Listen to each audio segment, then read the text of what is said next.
भारतीय supreme court ने release से पहले ही तनाज़े का शिकार हो जाने वाली फिल्म गंगूबाई काठियावाड़ी का नाम तब्दील करने का मशवरा दिया है, जिसमें अदाकारा आलिया भट्ट ने गंगूबाई का किरदार अदा किया है, जिसे कि भारत के पहले वजीर आजम जवाहरलाल नेहरू की माशूका भी करार दिया जाता है। याद रहे कि गंगूबाई के बेटे बाबूजी ने सुप्रीम कोर्ट से रुजू करते हुए मौक़िफ़ इख्तियार किया था कि इस फिल्म में इनकी वालिदा को तवाइफ के रूप में दिखाया गया है, जिससे इनके जज्बात मजरूह हुए हैं, लिहाजा फिल्म की रिलीज पर पाबंदी लगा दी जाए।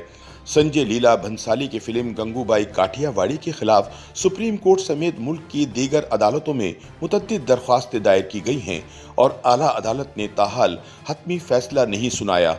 ताहम अदालत ने फिल्म के खिलाफ दायर दरखास्तों पर समाअतें करते हुए फिल्म की टीम के वकला को मशवरा दिया कि वो इसका नाम तब्दील कर लें ताकि गंगूबाई की औलाद का एतराज़ दूर हो सके। फिल्म की टीम के वकला ने अदालत को बताया कि वो अदालती रिमार्क से मुताल्लिक फिल्म साज को आगाह करते हुए फिल्म का नाम तब्दील करने की कोशिश करेंगे। इससे पहले भारतीय फिल्म सेंसर बोर्ड ने गंगूबाई काठियावाड़ी को रिलीज करने की इजाज़त दे दी थी। सेंसर बोर्ड ने ऐसा करने से पहले फिल्म से मुतअद्दिद नामुनासिब मनाजिर निकलवा दिए, जबकि गालम गलोच के सीन्स को भी एडिट कर दिया गया। फिल्म में गंगूबाई काठियावाड़ी के मुतालिक इंडियन वजीर आज़म जवाहरलाल नेहरू से मुकालमे और भारतीय वजीर आज़म की जानिब से खातून के साथ करीबी मनाजिर को भी निकाल दिया गया। गंगूबाई काठियावाड़ी की कहानी इसी नाम से 1960 की दिहाई में खातून की ज़िंदगी के गिर्द घूमती है। इस फिल्म की कहानी तहबा खाने पर जिस्म फरोशी करने वाली खातून की सियासत में शमूलियत के गिर्द घूमती है। फिल्म की कहानी एक किताब से माखूज है।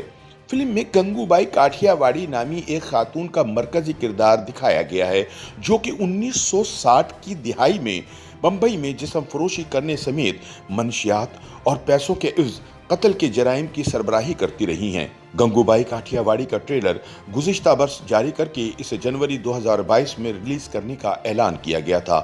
ताहम अब इसे रवां माह फरवरी के इख्तिताम तक पेश कर दिया जाएगा, बशर्ते ये कि इसका नाम तब्दील कर दिया गया।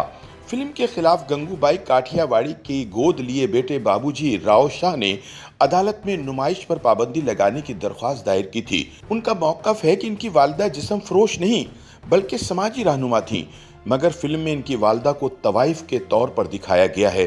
ताहम तारीख़ी हक़ाइक़ यही बताते हैं कि गंगूबाई जिस्म फरोशी के कारोबार से वाबस्ता थीं। YouTube पर गूगली न्यूज देखने के लिए youtube.com की सर्च बार में गूगली न्यूज टीवी टाइप करें। गूगली न्यूज के पेज पर सुर्ख रंग के सब्सक्रिप्शन वाले बटन पर क्लिक करना ना भूलिए। YouTube पेज पर अपलोड होने वाली वीडियोस से बाखबर रहने के लिए बेल आइकन पर क्लिक कीजिए। आपको हर नई वीडियो के बारे में नोटिफिकेशन मौसूल हो जाएगा।